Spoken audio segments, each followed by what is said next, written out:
Asanteni sana. In studio we do have Abdullahi Bulle. He is the founder of Nuria Bookstore. Abdullahi, good morning. Good morning. Thanks. How are you doing? I'm good. Karibu sana. I'll need you to move closer to the microphone. Yeah. But tunasemanga hug the microphone. Yes. Be extremely closer to it. Yes. So good to have you here today. Asante. There was a challenge. There was a young man. You know when we had the tree hugging challenge, a young man decided to start a reading challenge, right? Yes. And this is none other than Emmanuel. Yes. And that is in of course in January. Yes. So Emmanuel actually did this at Nuria Bookstore. Yes. To be able to help Kenyans get into the reading culture, Yes, right? Yes. So he did a challenge, and I don't know if he lasted 73 hours. I don't know if he clocked how many hours did he go? He did 73 hours. So he did 73 hours, Yes, and he did 17 books.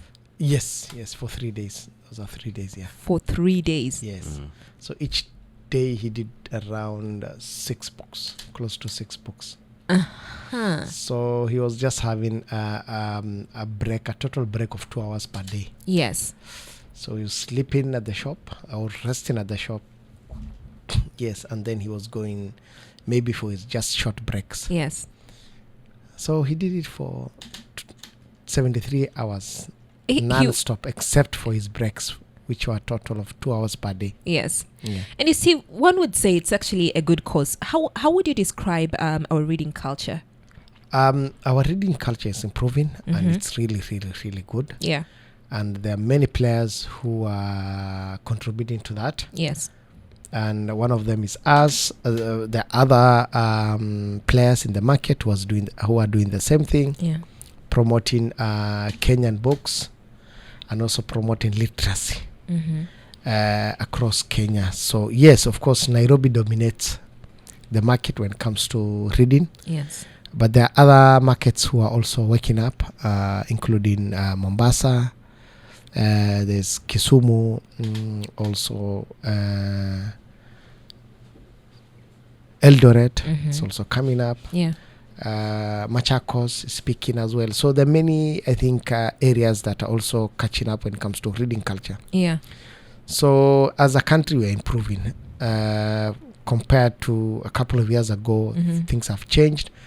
And Kenyans are taking books as something that's, I think, that would add value to their life. So initially, we used to see books as something that you read to pass exams.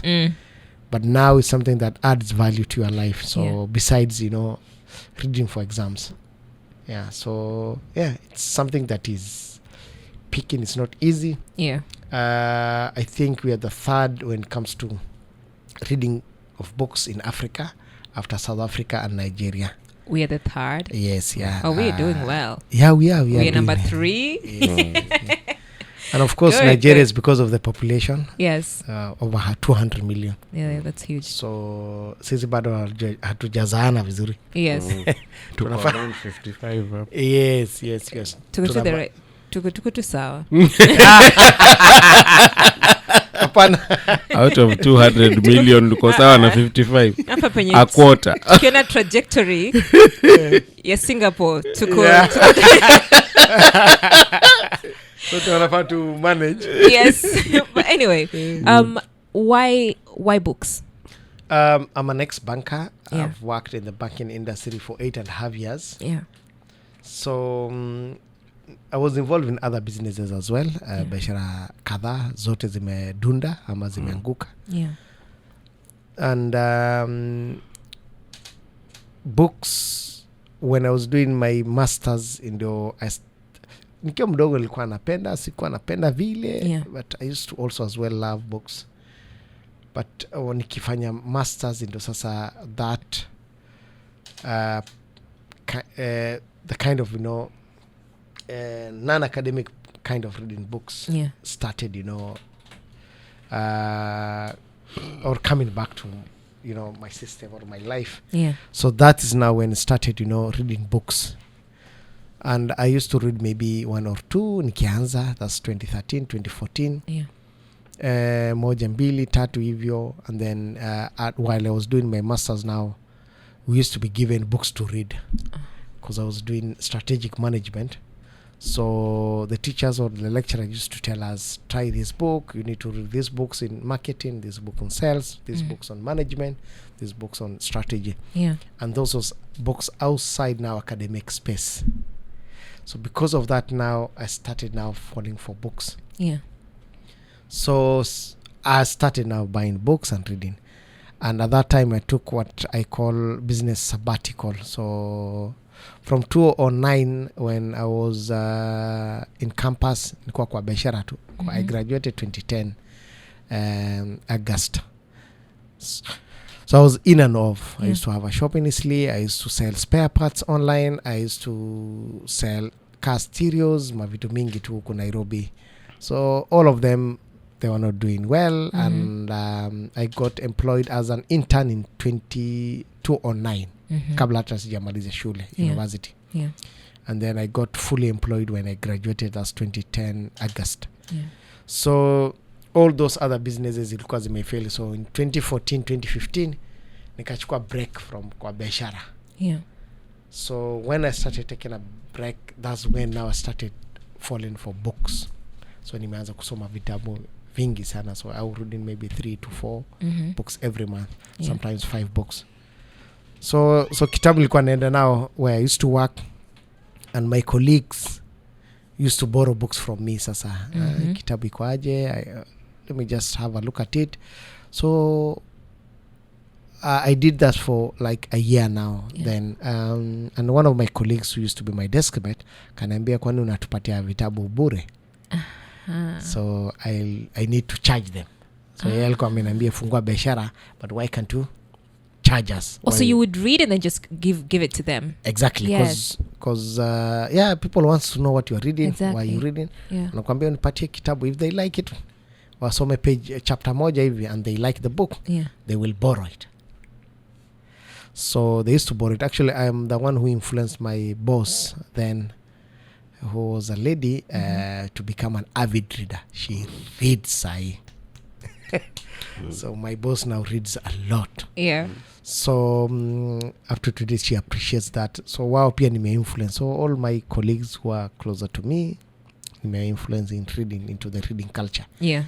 So that lady told me, why can't you just sell to us? Why you gifting us the books or unatulendia? So then I started with a Facebook page in 2015 December, nikiwa bank bado. So that's how now I started, and then later on I opened the first e-commerce website, or the first website to sell physical books. There were bookshops but walikuwa nauzia kwa maduka. Yes. So hawakuwa na online. Na 2015 the online stores that were there, especially e-commerce, ilikuwa to OLX na Jumia. I remember that. So these other ones, or watu wengi hata hawakuwa wanajua. Yeah. So people used to have website but it's for information peke yake. It was static, so information tu mahali muko, address yenu, kitu kama what you do.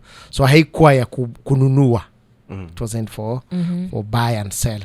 So the only platform that were available at that time were only Jumia na OLX. Na hakuwa na mtu yote alikuwa anauza vitabu at that time. So nobody was selling books online. So kila mtu alikuwa anauza tu other products. Electronics, manguo, fashion products, cosmetics, nini hizo mavitu. So hakuwa na mtu alikuwa anauza. So I started now the first website. It didn't do well, it crashed. Then in January again, we developed another one, and then since then now tuko kwa biashara ya kuuza vitabu. Initially nilikuwa na over 99% zilikuwa international books. So I started now looking at the space of how I can help Kenyan authors wakatio. So 2016 December nilikuwa na Wakenya 5 Kenyan authors. And most of self-published authors walikuwa na challenge ya kuuza vitabu. So they had huge challenge in selling. What do I mean by that? I mean kitabu umeandika, you don't have a name, but kitabu chako ni nzuri, so no bookshop will accept that book because huna jina, you don't have a brand name. Oh, you don't have a brand name. Yes. You're not known. Yes. But you have a very good book. Yes. The contents are very good. They're good. So most first-time authors were, they had a lot of challenge at that time. Yeah. So I used to accept them. Kumeandika kitabu, just bring it. Yeah. We'll stock it for you. We'll shelve it for you. We'll try and how promote you. So I started now kusaidia sasa first-time authors. Yes. Kitu wanaita self-published authors. Mm-hmm. So self-published authors basically ni wewe ukona content. Mhm. Umeichapisha, umeandika kwa kitabu au kwa laptop. And you look for an editor. It was edited. And then you don't go through a publisher. So you go through wewe mwenyewe ndo sasa mwandishi na mchapishaji. Oh. So you can become that. So before ulikuwa unafaa upitie publishers. Yes. So you have to go through a publisher. Yeah. And when you're going through a publisher, kuna kwanga na a lot of gatekeeping na kuna kwanga a lot of bureaucracy. Yeah. Nakwambia since hujulikani, some of them are maybe 18, 19, 20, 22, 23 years old. Yeah. Hata wengine hata ni wakubwa lakini hawajui na hawajulikani. So they pick the book from you, the manuscript wanaweka tu hapa chini ya drawer, and they will never look at it. Yeah. As long as if you don't have a name. And then most publishers wakati walikuwa na focus sana vitabu za shule. Yes. So you are disadvantaged. So sasa your idea yako inakufa kwa the tray or in a Yes. it dies like that. Yeah. So we started now onboarding that and helping them and giving them power to stock their to market their book. Yeah. So to may lift their morale, their brand name, na nini, everything. So by end of 2016 tulikuwa na 5. As of yesterday we have 2,980 African authors. I like that. There's a lot that's come out from what you've said. Yes. First of all, you're talking about you started you were doing a lot of businesses Yes. that failed. Yes. Right? Yeah. And in the many businesses that you were doing, what do you think you had not figured out? Because I'm seeing you also ended up now doing a master's in strategic management. Yes. Right? Yeah. What is it that you were doing in this many businesses that you were trying out and nothing was panning through? I don't know. I think the main thing was not doing enough market research. Okay. So most of the time I think most businesses ni kucopy. Yes. We copy each other. That's one. The second thing is we assume that your biashara unaingia or the business you're doing, nobody else is doing. Just because you haven't done enough market research. Yeah. So I wasn't doing enough market research. When that lady told me that I need to start selling books to them instead of gifting them, the first thing I did was I started doing a research on the book space. How can I approach that? So when she told me it was 2015, I think October or I don't know, earlier nafikiri. So I started doing research on how can I go to the market of the book business. Already kuna watu wengi, and by that time there were 40 years, 50 years doing the book business. So, and the thing I figured out at that time was how kuwa na online platform ya kuuza vitabu.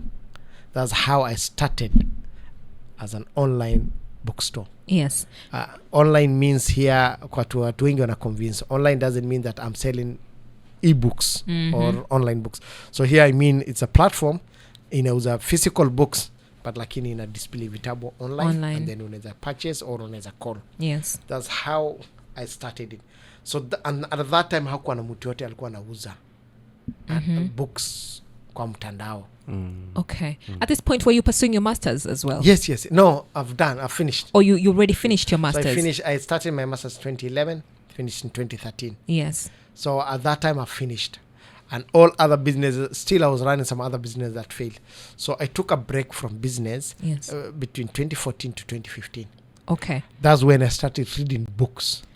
Talk to me about that period of 2014 to 2015. Books. I'm a reader. Yes. I always have a book with me. Right. I try to get at least 2 books. Oh, that's amazing. In a month, right? Yes, just to purchase. Yeah. I know what big books mean to me. and the kind of influence it has had on my behavior Yes. and even how I view life. Yeah. You take a break 2014, 2015. Yes. And it's in this moment that you decide that you go all ham in reading books. How did that change your mindset? It did a lot. Okay. It did change me a lot. That's, I think, I got married I got engaged 2014. Yeah. 2015 I got married, and then I got my first kid 2016. So during that time, which was 2014, 2015, I was also I started, the bank I was working with sponsored my second master's. Oh, wow. Yeah, so I did my first master's at USIU, my second I did at Strathmore. So the bank sponsored it. Yeah. When I left the bank, I was a credit manager. Mutokupeana madeni. Yeah. Mkopo. So at that period, I felt some kind of, peace, kusoma vitabu. And I'm one person who love, solitude life. Even though I'm married, napenda kukaa peke yangu. Yeah. So during that time, nikisoma vitabu, what it did to me was how to look the world in a different perspective. Because books, especially when you read books from different fields, and this is what I usually advise readers, is to be reading from different fields. Usikwe tu the people who are fond of only novels and fiction, yes, hawaguzi vitabu vingine. But when you read from different, even the field that you don't like, when you read from that, it expands your brain. Totally expands your brain, how you see the world, how you relate with people, totally different. How you carry yourself. So, and even your health as well. When you read from different fields, even your health changes as well. And the books, what it gave me was, and I always tell people who struggle with mental health to read books. Books give you some kind of identity and some kind of appreciation of yourself. So that is what it did to me at that time. I was angry with myself before that. Nasema kila biashara inaanguka, Mungu ananionea mimi. Things are not working. So books now gave me a different perspective. And also especially when you read business books and memoirs, autobiographies, it tells you what other people have gone through. Vitabu za watu wameandika challenges, when you must struggle. So unafikiri wewe peke yako una struggle, but there are many other people. Actually everyone is struggling. Wewe peke yako ndio unajiona una struggle. So it challenges you, especially books challenge you, especially books on memoirs, stories za watu ukisoma. It humbles you as well. Inakuonyesha watu venye ume struggle. Unaona mtu ameanzisha a business at the age of 65, like jamaa KFC. Yes. Wakati ameretire 64. So wewe alafu unajicompare na mtu ameanza biashara 20 year old, or unapiga pressure na wa vijana wa forex. Yes. So unaambia kwa nini Mungu ameona na nini na hao watu. So you don't know. Sometimes you might become successful early and fail at a later years. And sometimes you struggle with life. Ukiwa mdogo, ukiwa mkubwa sasa Mungu anakufungulia kila kitu. Yes. Now the most important thing in life is just health. So kuna watu ambao hawajaenda hospitali sijui for the last how many years. Huyu. Unaona hiyo ni baraka kubwa sana. Sana. Huge baraka. Kuna watu kila mwezi ni must waende hospitali, that's a huge health. So that's a balance God is giving you. Mungu anakubalance, anakupatia kitu wewe uone. Ndio unaona sasa sina gari, sina nyumba, sina nini. So you are blaming God. But God has given you something bigger than that. He should have given you a lot of money. Gratitude, dear Miriam. And then he takes away from you. Mungu anaweza kupatia bilioni 10, alafu akufanya ukue mgonjwa.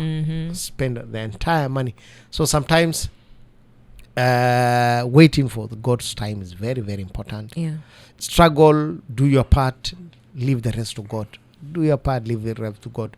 So never ever, I should tell people, never ever take shortcuts.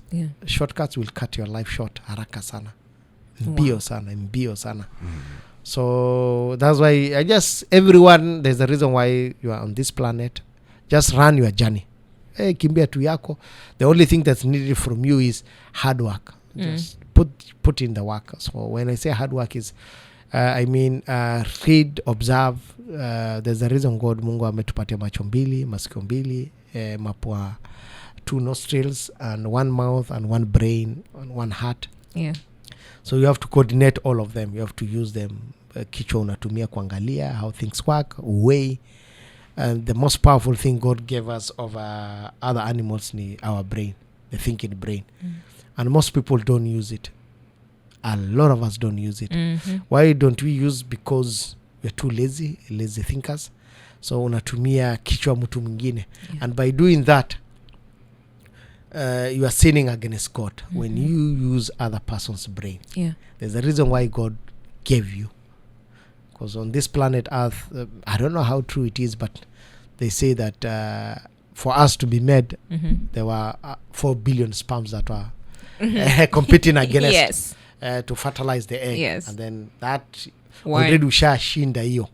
You have won the rest of life by being first fertilized, the egg being fertilized, that sperm fertilizing the egg, you being born. Hiyo yote already ushashinda hiyo vita ya kwanza. So when you come to this world now, God gave you a brain. And this is what I should tell people. Always use your brain. Always make decision for yourself, even if it's a bad decision. But hiyo ni yako. I like that's that. your own decision. I like Instead that. of now mtu mwingine anakuambia twende tupige hii mtu nini, you don't ask why will I hate this person, why will I do this, that action. So that person is using your brain. No, nani dhambi kubwa. Dhambi kubwa, because God gave you your brain. God amekuumba wewe, so he created you. So you're supposed to use your brain. Listen to people. I also tell a lot of readers that when you read book, sieve whatever you read. True. Yeah, soma Kenya unaona, because that is the opinion of the writer, of that person. Yes. Mwenye ameandika kitabu. Yeah. So read what makes sense to you, what you can apply that thing. Anything that is ambaye makes sense, just leave it. So, and then the world is changing so fast and the environment is changing so fast. You cannot apply some of the lessons in that book sahi. Exactly. Some are outdated. Because zinatuma kitambo. That's true. So, but now learn from that, some of those classic lessons, and see how you can apply it sahi. If it works for you, better it. So I always tell people, anything that works for you, whether your health, your business, your life, ina work for you. Kama for example leo umekunya kikombe moja ya let's say madafu and you felt good, try the next day. Why is it? Why did I feel? Maybe body yako inataka hiyo madafu. I'm just saying. So whatever works for you, because I usually always tell you our bodies are different. Usione mtu anatumia orange juice asubuhi au mwingine anatumia certain drinks in the morning, alafu unaona ana glow, we pure kind of pana. Maybe her body works or her DNA works well with that kind of food. Because kulikuwa na jamaa moja alikuwa ananiambianga yeye akikulanga miraa ati anataka kuvuta sigara. So when and the other time he's not chewing miraa, he doesn't take cigarette. Yes. So he said it was affecting his health, so he stopped it. What did he stop? The miraa. The miraa. Sigara ikapotea. Yes. You see, so everyone dunia iko na maneno kumbe. And there's one guy who used to say that when he takes miraa, it affects his teeth. Yes. His health is, so he stopped it. Yes. So menake sasa ikaanza kuwa white tena. So now that's a personal observation of you. Yeah. So always look at what works for your health, for your business, for your life. Whatever works for you, improve on that. And I like that. Yani kuna msemo Jakaya Mrisho Kikwete alisema ya kuambiwa changanya na yako. Ndio hayo maneno ambayo unasema leo asubuhi. Yes, yanafurahisha na anajenga kihekima. Ya kwako? Ya kuambiwa. Ya kuambiwa. Changanya na yako. Vile ulivyosoma kitabu, sieve. Alafu changanya. So hapo umesema vitu vya maana. That's amazing. Yes. Swali langu nitakurudisha nyuma pale kwenye safari yako. Ukaja ukaanza biashara ya vitabu. Lakini ukaanza na vitabu vya nje. Halafu ni kitu gani ambacho kwamba ulikaa ukaona na hivi vitabu vya ndugu zangu wa Kenya na wa Afrika, ni kitu gani ambacho kilikusukuma utoke kule lakini tena uje useme kwamba hawa pia wanahitaji nafasi, hawa pia wanahitaji fursa? Asante sana. Wakati nimeanzisha vitabu, wakati nikifanya marketing, market research, ya kuingia go to the market, nika realize there were no online platforms, hakuwa na social media mingi ya kupromote books generally. Wakati wazikuwa najua Kenyan books or African books. When I did that, na nikaleta, my first consignment was around 125,000. Nikatoa UK, nikaleta, nika-import vitabu, nikaeka kwangu. Because for 3 good years, nilikuwa tunauza, sikuwa na duka. Nilikuwa na kastoka kadogo ama kwangu, alafu nikiuza for 16, 17 and 18. 2018 October ndo nikafungua a first branch yetu, physical store. So in my earlier years nika realize first Wakenya wanapenda vitabu za ugenini, international books, na hawapendi sana vitabu za local. The second thing I observed ni wale Wakenya wameandika vitabu, the ones I call them self-published. Wao ndo umeandika kitabu, kila kitu ndo umechapisha, kila kitu umejitafutia. So you write a book, you look for an editor, they edit for you. Once you edit, unatafuta printer. Kuna kwanga independent printers, wanakuchapishia. So kuna kitabu chako sasa. Imeandikwa na jina yako na nini na kila kitu. Alafu kuna hii code ya hapa nyuma, unanunua kutoka National Library. Kenya National Library, it charges 1,500. Inaitwanga unique, the barcode, ile Kenya na identify hiyo kitabu chako. Ile inaskaniwa kwa super, hiyo barcode hiyo inanuanga kwa super, which is 1,500 per book. So ukifanya hiyo kitabu yako iko ready, the biggest challenge now ni kumarket. Na kama huna jina, kama wewe huitwi Jeff Koinange ama huitwi Miriam Manji, no one cares. Yes, nobody cares. Wanashangana wewe ni nani. So it frustrates you. Umeandika kitabu, ni shida ni nini Kenya hawajui. So the biggest challenge ilikuwa marketing. So wakati nimenotice hiyo, I started now reaching out to Kenyans on social media. Nikaona umepost kitabu nini, na kumwambia please leta kitabu chako niuze, ni kustokie. Na remember that time mimi pia sijulikani. So I'm new in the market. So some trusted me, some didn't. So wanashangaa huyu ni nani, nitampatia vitabu aje. So kulikuwa na hiyo challenge pia wao wenyewe. Sasa hata huyu jamaa si bookshop kubwa, hata actually hajulikani. So that time niko few months into the market. Nimeanzisha December 2015. I started looking for them. So nikaona sasa it wasn't easy. So that's why 5 authors ndio many trust na vitabu vyao. 2016 ndio nika stock. So end of 2016 nilikuwa na 5 Kenyan authors. Sasa end of 16 nikifikiria sasa, because I always tell people to do a stock take of every day. If you can't do that, do a stock take of every week. Wiki ilikuwa aje. About yourself. Stock take na maanisha about you. Or kwa siku leo ilikuwa aje, nime benefit nini. So when I did an analysis of 2016 how it was, nika realize kuna gap kubwa kwa kumarket na kusaidia Kenyan authors.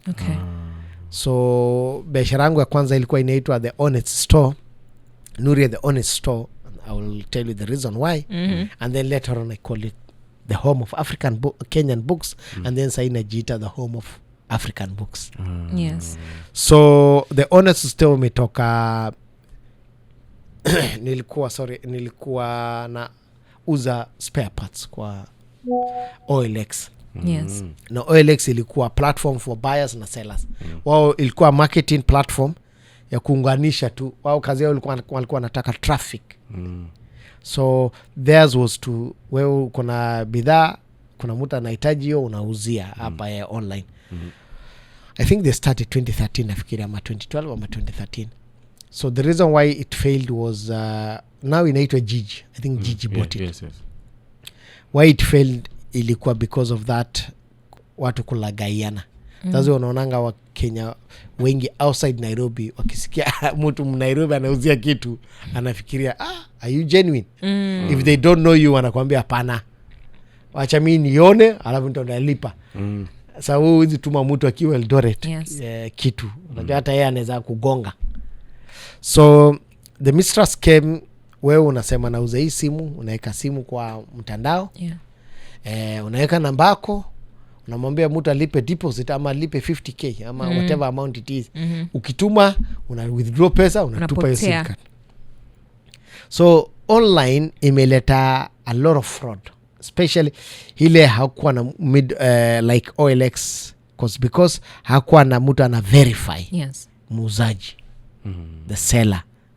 So because of that ndio nikaanza kujiita the honest store, a store that you can trust. Because nilikuwa nimeona huku kulikuwa na watu wengi wamegongwa. Nagongwa tu.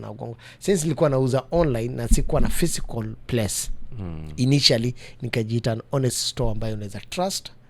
So na deliver, and we have been delivering since then. So back to your question now. So the 2017 nikaanza kujiita the home of Kenyan books. So nikaanza kuwa deliberate 2016, 2017, 2018, 2019. Natafuta any person ambaye amechapisha kitabu na they are unable to get into the main bookshops, mimi nakutafuta, nikukupata na kuambia leta kitabu chako. Unipatie tu 5, waje tu market tuone venye ta perform. So hivyo ndo sasa ndio nikajiita sasa the home of Kenyan books. And then from 2021 tukaanza kujiita the home of African books now. I like that. Abdul. Yes. When now we're looking at your business, and you say in 2018 that's when you got a physical store, right? You started selling books in 2016, and then 2018 you got a physical store. And past you went to school and you studied, you did your masters, and then you also worked at a bank. How did this past experiences help you now in the running of your business? What lessons did you carry to now running your business to the point now you have another store in Mombasa? I think one of the key things that helped me a lot was persistent, consistency, resilience. So I usually get emotional on this. In 2017, you know, I struggled with the business. 2017, 2018, I struggled na biashara sana. Even 2016 was a very low year for me. And that's the year I got my kid. And 2017, I sold my first car, kuweka kwa biashara. So nikalemewa 2016, and then 2017 nimeshinda kuvumilia, so I have to take my car to a car yard in Nairobi, nikauza. Ile pesa imetoka nikaweka kwa biashara tena ikameza yote. Then 2018, that's the year now I resigned from my employment. That's 2018 June. So wakati nimetoka June 2018, July ndo I think my last, I gave notice, and then July nikatoka. So that year again, I was a bit lucky because I accessed part of my pension. And then I accessed my severance pay for the year I worked for the bank. So nikapata pesa kidogo. Na hizo pesa zote nikaweka kwa biashara. Ilikuwa around 1 million. And then ikameza yote tena. So cause at that time biashara vitabu ilikuwa ngumu sana. Cause Kenyans were not that readers kama sahi wako. Kenyans are now big readers. Tuko na big number of Kenyans who read now. At that time ilikuwa ngumu. So most of this money were going to marketing. Ukisema kumeza, were you losing money?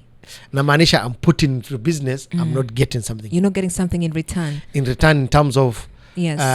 what I've invested. So Yes. I've invested $1 million in less than maybe, let's say, 6 months. Yes. Now I'm not getting that money back times 1 or times 2 or times 3. Yes. So that means the business is still demanding. More from you. Yes. Yes. And if I don't market, sitajulikana.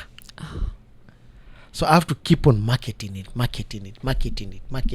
So at the moment where you're investing, you sold your car, investing back into the business. Yes. You've taken your pension, you're also investing it back into the business. Yes. And you're still not seeing a return on investment, right? Yes. Are you identifying the gaps? Are you noticing what the problem is?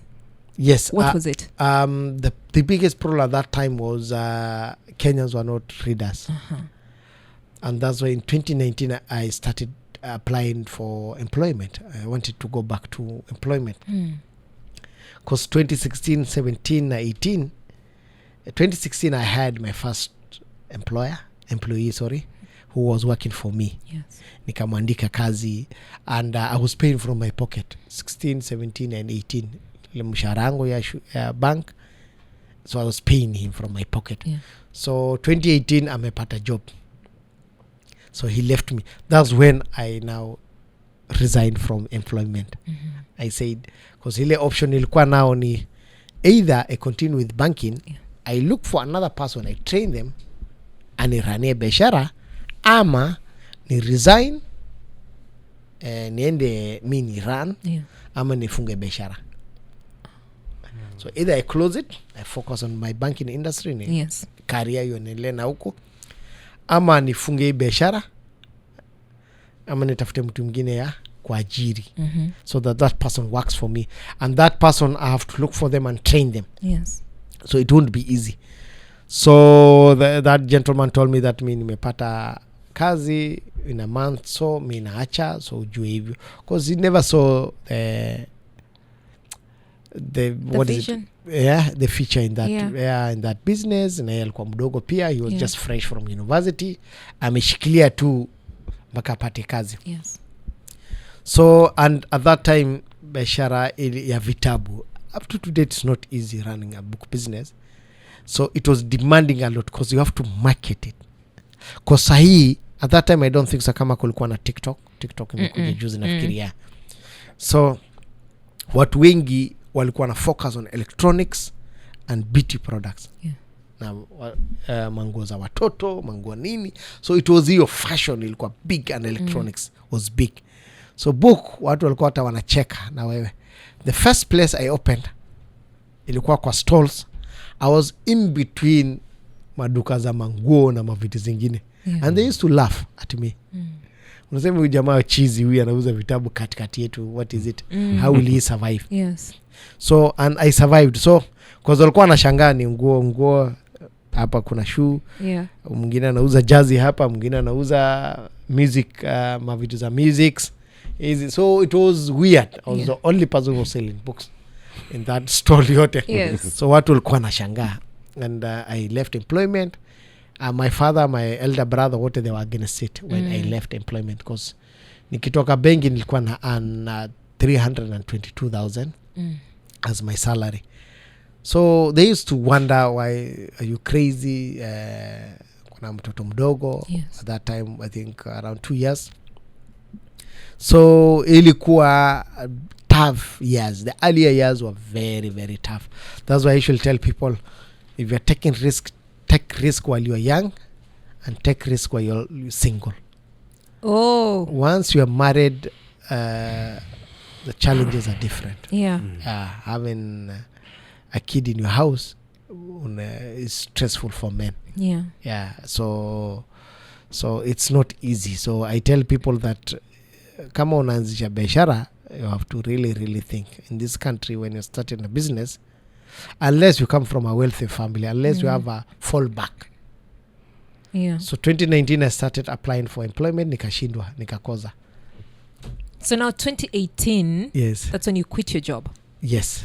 And so what was your plan? My plan was now to grow the business. I thought that, was it 1.5 or 1.7 million ndo nikapata? Yes. Severance pay, my pension and nini.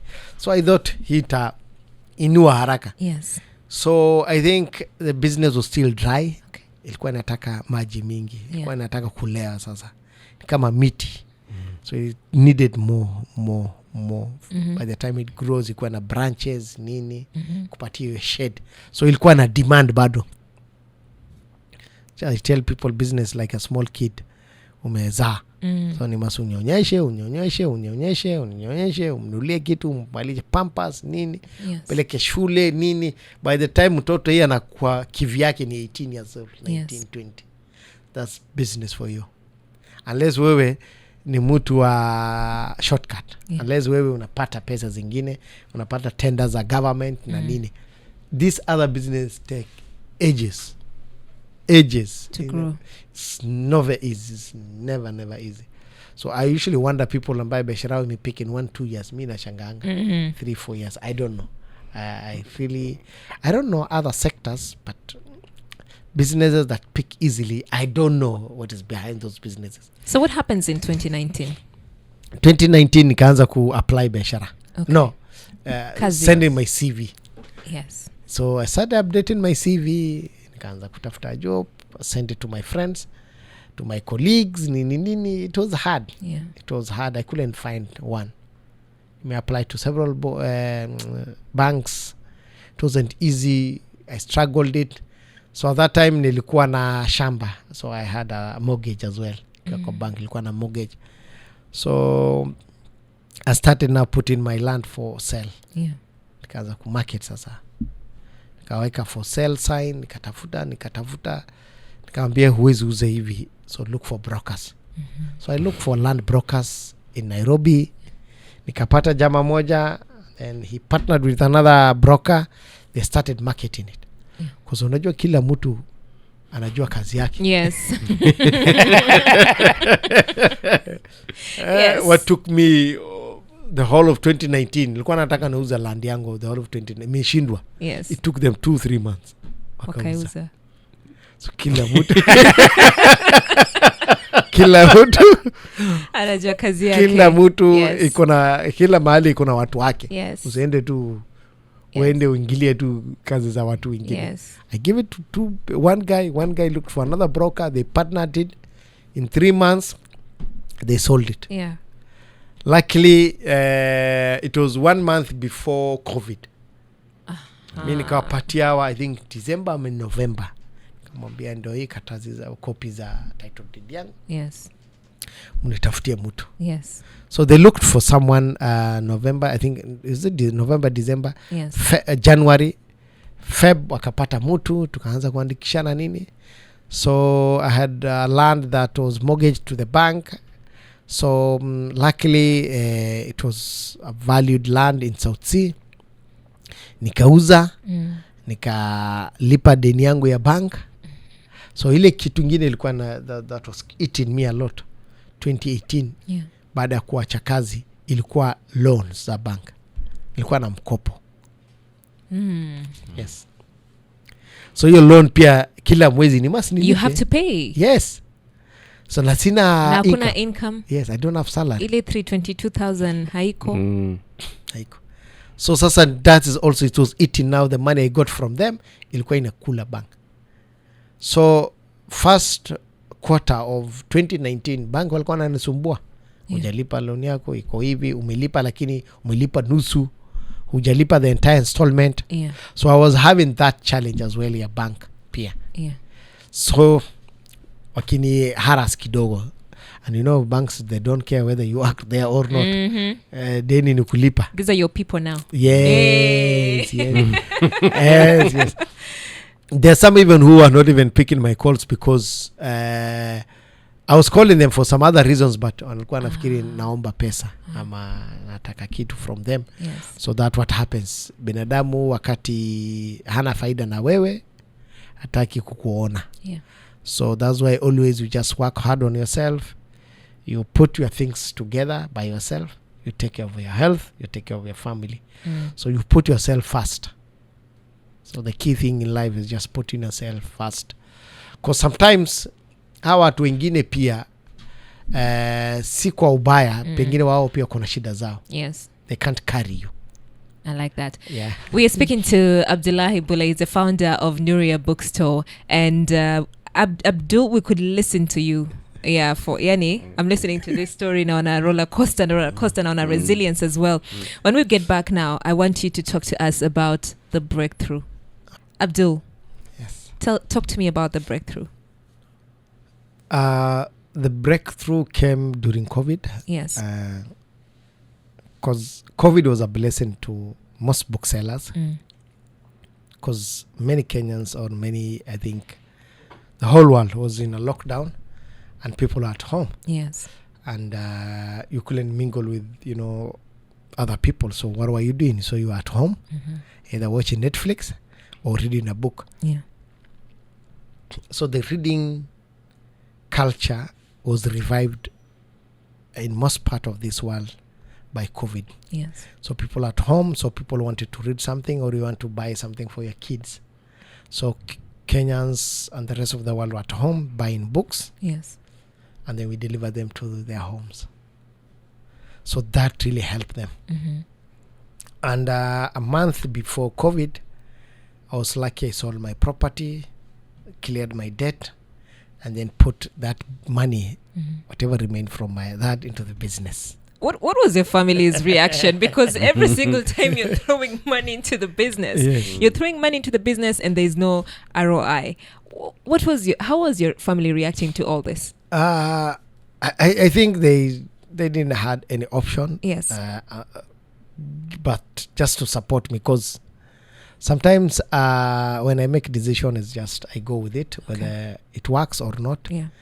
And I'm happy that I've made a lot of bad decisions, and but it's because it came from me. Yeah. And I look back and I see that those are some good decisions, even though there were some bad.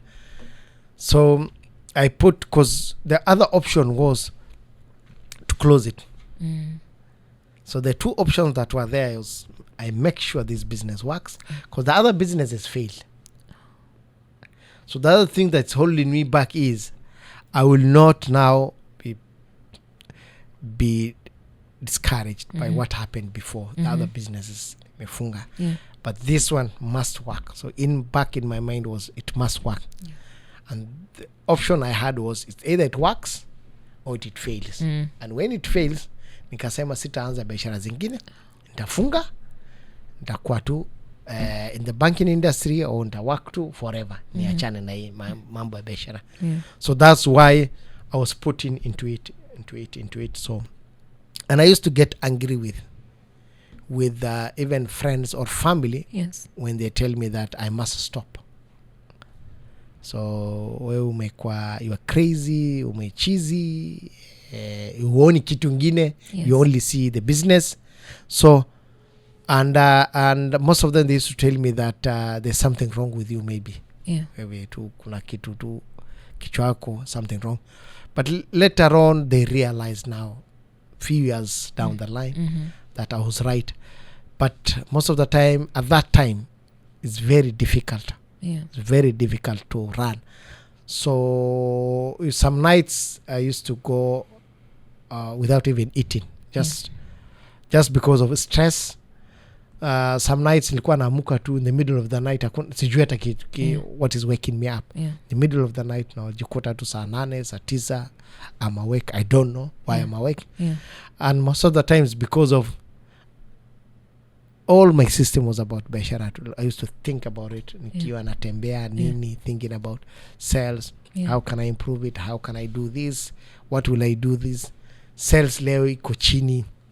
What will happen tomorrow? So I was so immersed in the business. I was so into the business that sikuwa naona kitu ingine. And the big breakthrough is now COVID, that helped us a lot. We got more sales. I imported a lot of books during that time. I onboarded a lot of authors, Kenyan authors, African authors.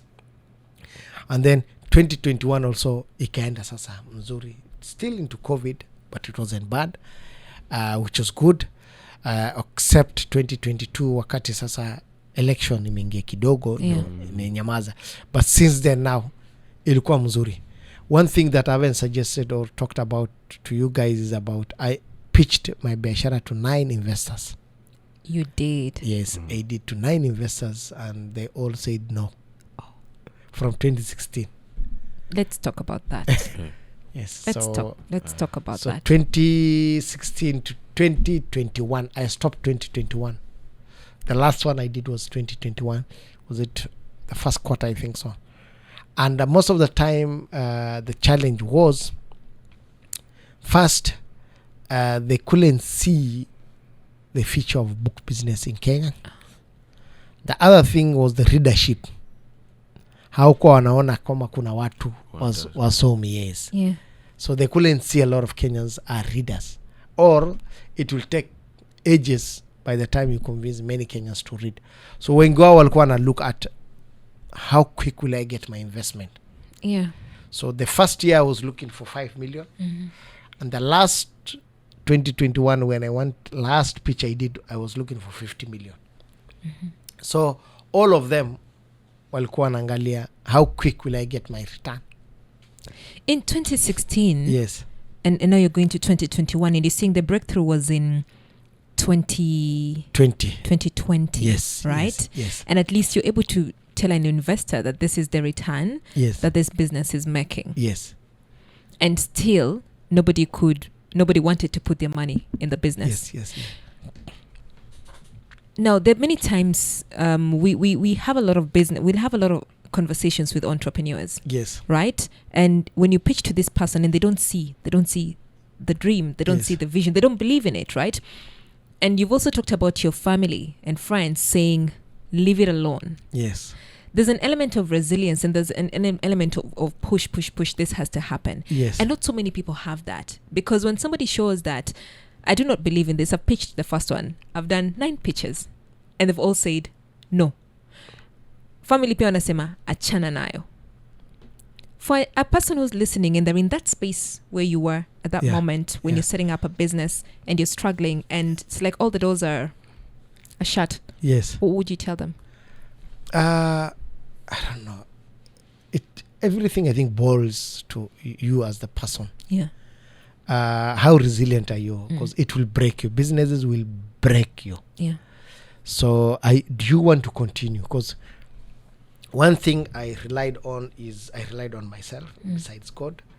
So because the biggest challenge that is there is there are some people who have a fallback. I always talk about this to most people. If you're getting into a business and you don't have a fallback, there's high chances you might turn mad. You might go crazy and hate everyone, including God. Why am I saying that? Yeah. Because 2019, 2016 I was on my low moment as well. 2019 again. So 2019, when I started applying for employment, I was some days nilikuwa na zuba. I used to like sit, my mind just wonders what is going on, so I blame everyone. I say people hawaoni the vision, hawaoni nini. I used to be angry with myself. I used to be angry with everyone. And that pressure was coming from the business. Why is it not working? Why is it not working for me? Shida ni nini? Yes. And I think that's how business shapes you now. So I became, I think, very resilient that year. Very, very resilient. So nilikuwa low, nilikuwa nini, and then I never wanted to sell my property. Hata kidogo. So by the time I decided to sell, nilikuwa nimefika misho kabisa. I was angry with everyone and nini na everything. And then I decided, and when I decided to sell, sijarudi nyuma. So sometimes in life it's good to make decisions. So decisions are very, very important, whether it's good or bad, and live with those decisions. Learn to live with those decisions. It's never easy. And the reason why I don't advise most people to start, especially when you're married, unless you know that business, uko na resources, or you have a unique skill, if you have a unique skill, you can sell that unique skill and run with it. But if it's a product business, who's a goods and services, kila mtu anauza, by the time you make yourself different from the rest, it takes time. Selling to Kenyans is tough. Kuzia mkenya ni hard. Si rahisi. So by the time a Kenyan gives you the money, they have made decision kitambo sana. Yeah. The people who usually make impulse buying are mostly women, but they buy products that beauty, products and kuo, but not other things. Other things they take time to buy. They only buy what they need for themselves, and which is very nice, because that is now you're taking care of yourself. Yeah. Women take care of themselves more than men. So in business, you will utafika bottom mara mingi sana, and you'll keep on reaching. Even now, even us, I know every time tunaenda chini then tuamuke. So how prepared are you for that? Because it could stress. You don't want anyone to akuongelesha. Yes. Asante sana. So na hutaki kuongeleshwa because of biashara. People will tell you your mood keeps on changing. Yes. It's the business that's making you that. I was told several times, wewe uko na personality inaitwa nini disorder or split. So split personality. So leo uko mzuri. So what is doing that to you is the business. The business. Yeah. The sales of business. Leo uko happy kumepata sales kubwa. Kesho hakuna sales uko moody. So that's what business does to you. Juu chini.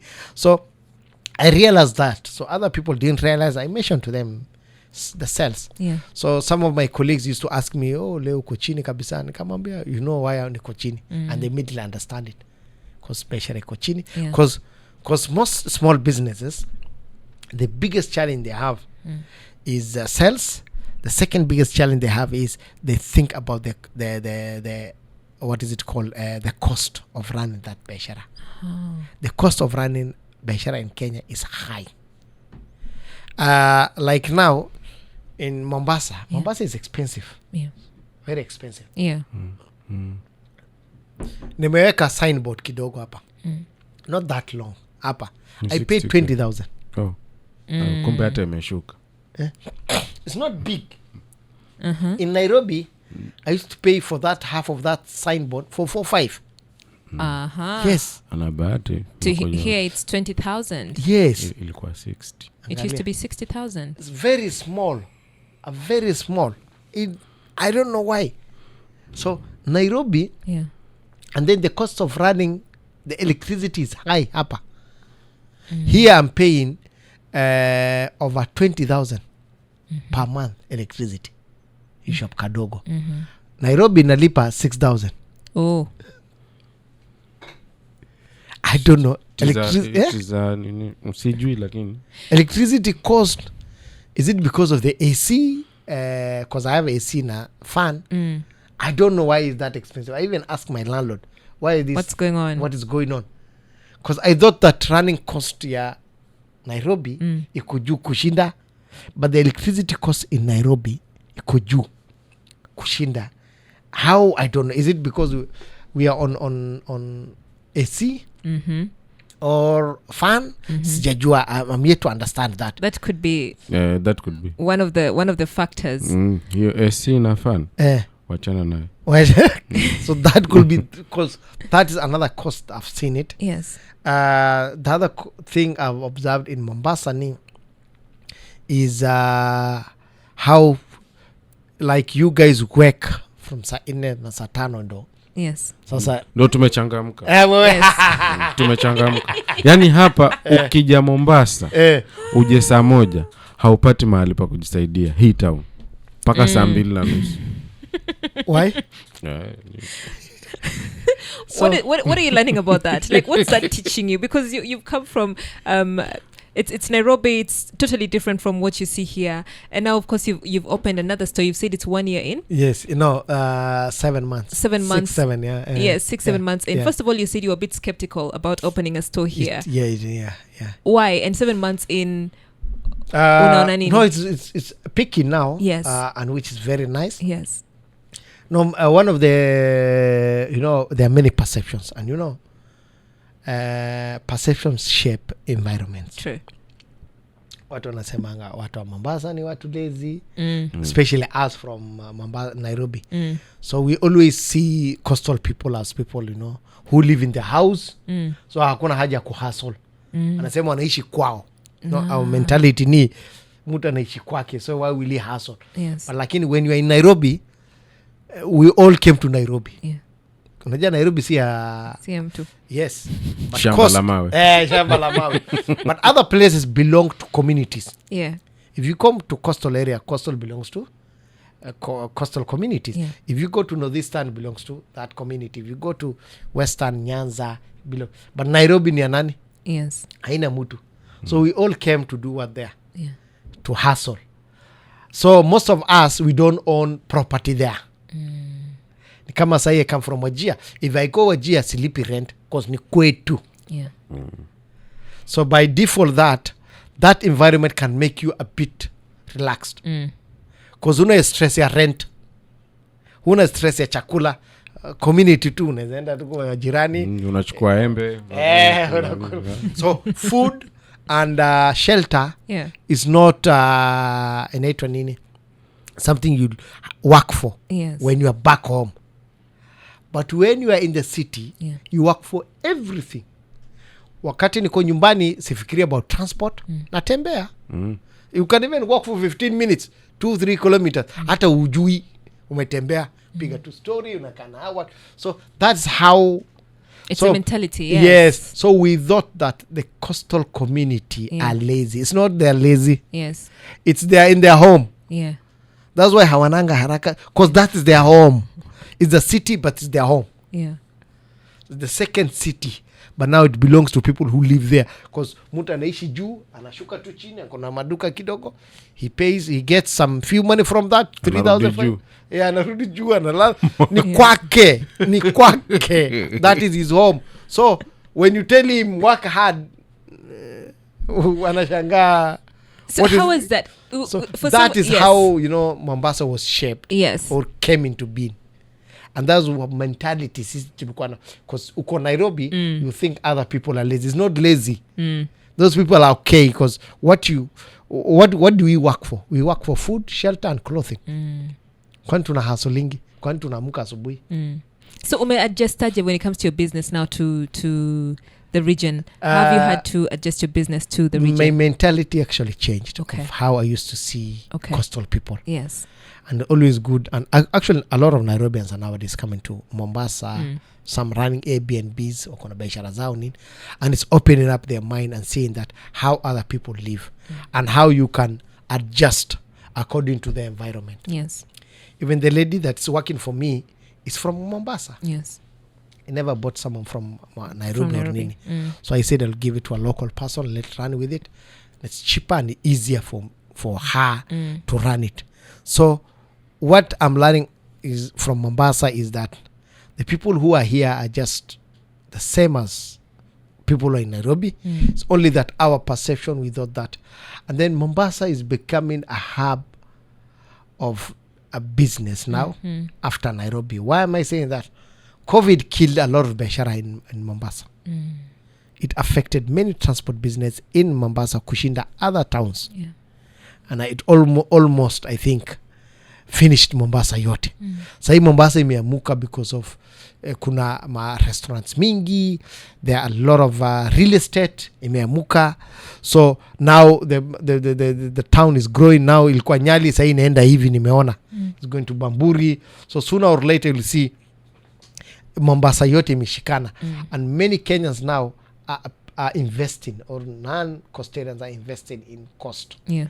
And that is making now Mombasa, or it will make, I think in the next couple of years, Mombasa will be almost closer to Nairobi in terms of wealth, in terms of circulation of cash, in terms of once money circulates, it makes people get money.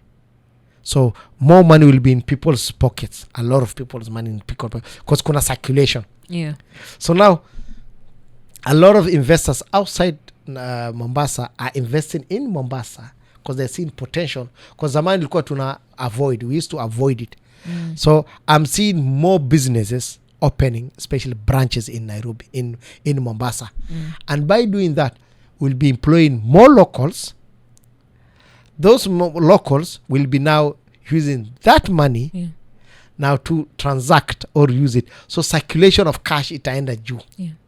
And that now will revive a lot of things in so you're going to see now, even not only in Mombasa now, the neighboring counties and towns will benefit. So utakuja kuona mtu ametoka Mtwapa au mahali ingine kukuja kufanya kazi hapa apate mapato kidogo. So you're going to see a lot of people who will be cleaning Airbnbs, who will be doing real estate stuff. Utaona they will be coming from outside even Mombasa.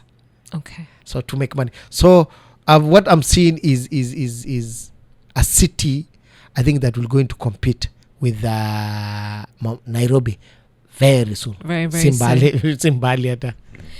We are a weak nation. So that means kama unataka kuwekeza sahi, correct. Yes, ekeza huku. This is the What's your favorite book? I don't know. You've read a lot, but yes, I've read many books. So there's a book called Only the Paranoid Survive. So paranoia, I have a lot of it. So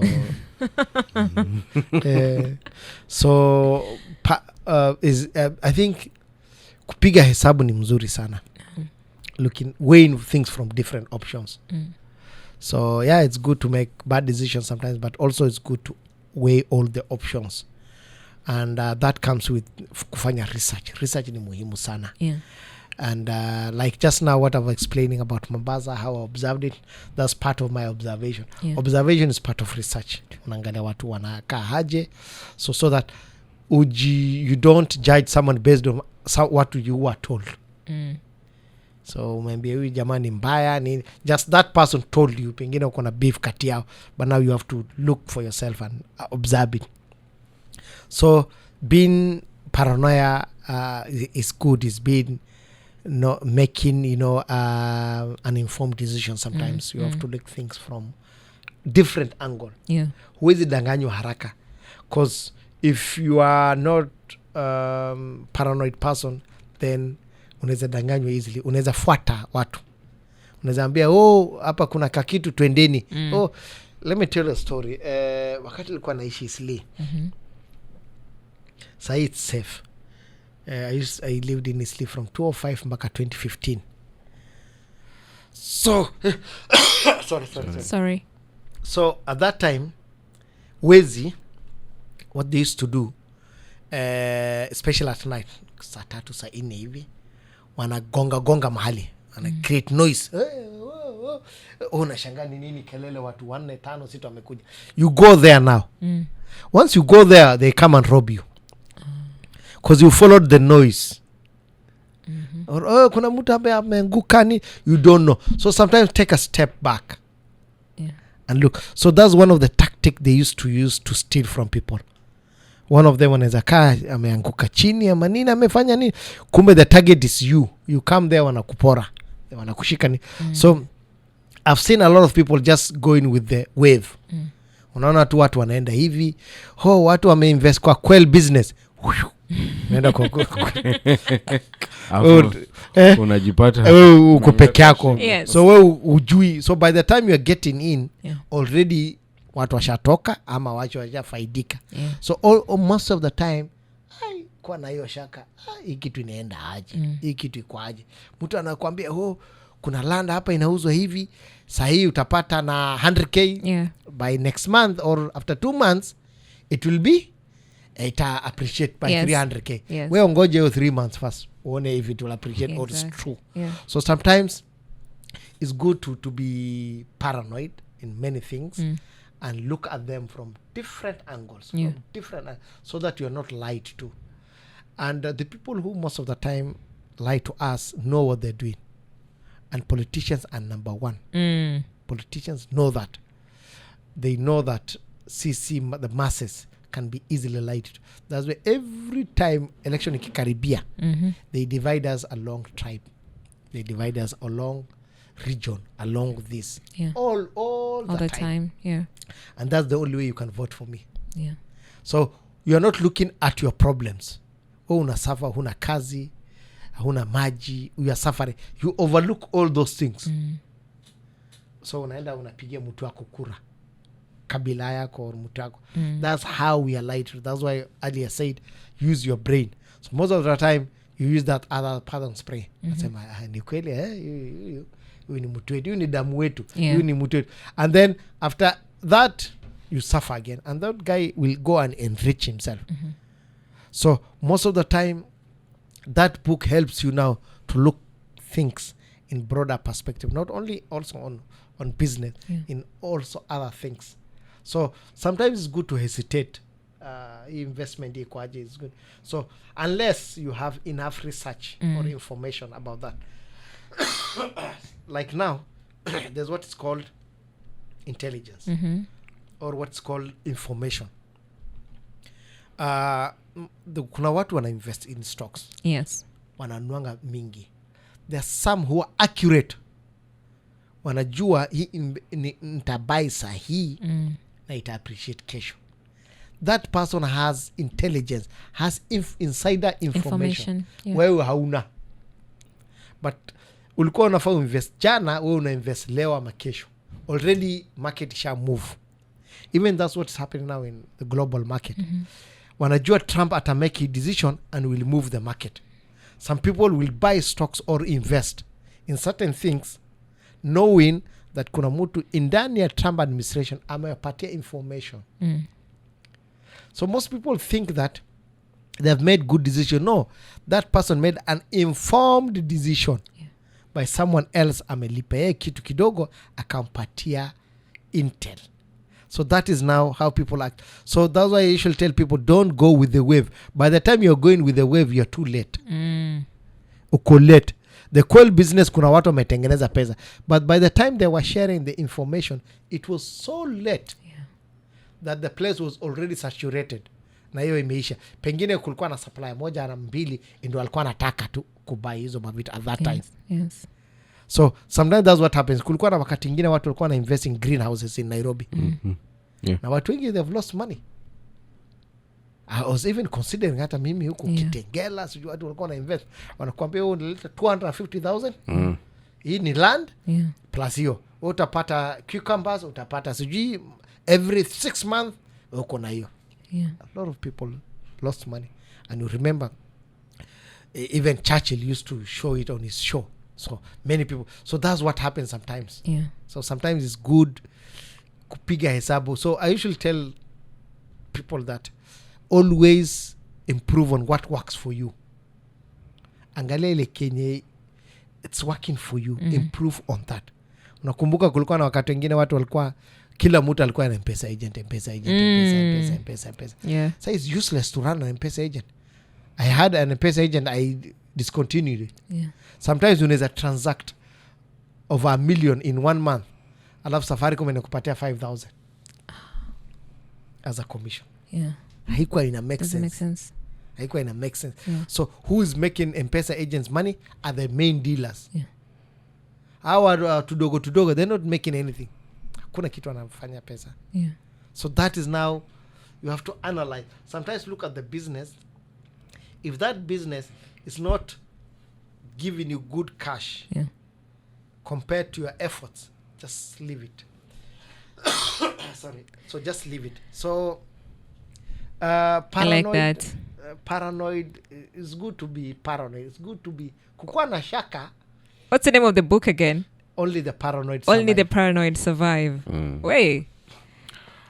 I want to be paranoid. This is so there's so much there's so much no, also it gives you to hesitate. Yes. Like now, if someone tells me something about you, na nimerukia tu. Because a lot of people say social media. 99% of what is on social media ni uongo. Mtu tu anaanza, there's a saying that says, and I don't like that mtu anaanzisha tu rumor. Alafu watu wote wanasema kuna ukweli kadogo ndani. Kuna ukweli fulani. Abdullahi. Watu wa online mmefikiwa. Kuna kaukweli fulani Ukiangalia ile sanduku ile Like, hakuwa pale ndani. fulani. Hakuwa pale ndani. Actually, three of us can start something. And someone, millions of people will agree with you Yes. on social media. From nowhere, Yes. you can start something, Leo. Yeah. Something. So that is now how gullible, how stupid we are. So now, any person who is paranoid, Yes. anasema wacha niangalie Yes. vizuri. Say the thing of Epstein inaendelea. Yes. Oh, the Epstein files. Yes. So there are many things I don't know. Mimi naangalia tu. Yes. Can you prove it? I don't know. Yes. Maybe there are some that are true. Yes. Maybe kuna watu wengine wako kwa hiyo mahali Yes. who are just innocent. You Yes. don't know which is which. Yeah. So unless ndio nasemanga you have an insider information. Yeah. Mtu amekwambia mimi mwenyewe ndo nimeiona hii. Yeah. Then now that based on that you make decision. Yes. But most of the time tuko na hiyo tu kakweli kadogo ndani kakweli kadogo and actually I can start a rumor and someone will agree with me today. I can say something about someone. Yes, and they will agree with you. Wanasema hii kuna kakweli hapo ndani. Yes. Yeah, si yote lakini Ni tabia yetu. Kuna something. There's and something. that is a lie, and that is how human beings are. And they usually say 95% Yes. or over 95% of human beings are stupid. Yes. What do you mean? Because we follow, unafollow tu, What? ujui ni nini inaendelea. Okay. Pale mahali tunapiganga kura. Wapi? Hiyo Elections. mfano. Yes. Yeah, Hiyo most, mfano. so most of the Yes. time you just follow, you don't know even the reason. Even wakati ya maandamano Yes. kulikuwa na watu wengi tu, hamjaona hata hiyo people who are doing the skits wakifanya kwa TikTok. Watu anabeba tu mawe, hey, kuna nini inaendelea, mtu tu anachukua mawe tu ana join group. Wewe ndio join nini wanaenda. So pengine hata unaweza follow a group of thugs. Yes. Watu wanapora watu, wewe una join tu. Hapana, kuna hapa kuna kijana wetu ameangushwa, wewe una follow tu, unachukua mawe una follow and you might end up be killed. Yeah. Yeah, you lose. So most of the time just be the person, lose that investment or lose that opportunity Yeah. to hesitate sometimes. I like Unless you have, I always tell, insider information. Mtu amekupatia intel. Kama mimi leo nilikuwa nakuja hapa huku, unajua umeambiwa na mtu anasema Abdullahi anakuja leo hapa, mtu ambaye anafanya kwa Swahili Pot. Yes. Told you that's an intel, that's a correct intel. Lakini si mtu tu anakuambia atakuwa Swahili Pot kesho. Yeah. Na mimi niko hapa leo, wewe unakuja leo, kesho already have left. Yes. So that is now that intel do, and there's some who are crooks who take benefit of that. Sometimes back kulikuwa na jama moja who I think was taken to court. Can't mention his name, but who got intel in buying stocks of a local Kenyan company that stock will appreciate tomorrow, na yeye amebuy leo mingi, alafu kesho wakati imepanda jioni yake akaiuza, akaicash out. Yeah. Akapata faida. Yeah. So ukaambiwa leo hii stock ni 10 bob, kesho kuna watu wanawekelea hii stock inaenda juu. So wewe wekelea sahihi. Yes. So wakati imeenda juu ikafika 30 bob, wewe unanunua na 30, so unapata faida yako 20 bob. Yeah. Na ukacash out. Na wewe umekuja the third day wakati imeshuka, Yes. una expecting ati itapanda, haitapanda, imeanguka yote. That's true. So that is now sometimes, unless you have a full information on certain things or over 90% intel on certain things, always hesitate, always and that works also with the human beings. Yeah. So about someone, if someone tells you about a bad thing about someone, Yeah. ujamani mporaji, ujamani mlagai, ujamani hivi, just hesitate. Nothing is at face value, by the way. Just Yes. hesitate and Yeah. at least observe it, and that God will appreciate you for that by hesitating, because wewe si Mungu, you are a human being, so and you can't know what is in someone's heart, so just hesitate and take time, and that is where now market research comes in. Okay. Yeah. Abdul, this has been such an informative conversation that we have had. A lot of lessons here. You know, a lot of pain, a lot of struggles, a lot of lessons as well, and a lot of wins, right? Thank you for making time today. Asante Thank you for sana. sharing. And thanks for inviting me. And Yes. I love you guys. So nimesikia about you guys Swahili Pot, but I've never even visited that place. I will visit it. The foundation. You the should go. foundation, yeah, the Yes, you foundation, should. Yeah. So I've heard about you guys having inaitwa nini, the radio. Yes. It's a pleasure to be here. It's a pleasure to have you here as well. I know we'll take you to the foundation side because again, a lot of we deal with a lot of youths who definitely learn and gain from your experience as well. Where is the Nuria bookshop located in Mombasa? In Mombasa, we are along Links Road. Yes. The mall is called, it's a small mall on the road. Inaitwa Links Arcade. Yes. So to go first floor. Yes. Yeah, first floor. So that's where we are. So Yeah. any person who is in Nairobi, no, in Mombasa, Yes. can visit us, or you can also call us. Our tukona number, dedicated line to Mombasa clientele. You can call us and then we'll deliver to you. Or you can visit us. Yes. Yeah. Definitely visit. Get yourself a book from Nuria Bookstore. We have been speaking to Abdullahi Bulle, the founder of Nuria Bookstore. Thank you for making time today. We'll be right back. Good morning.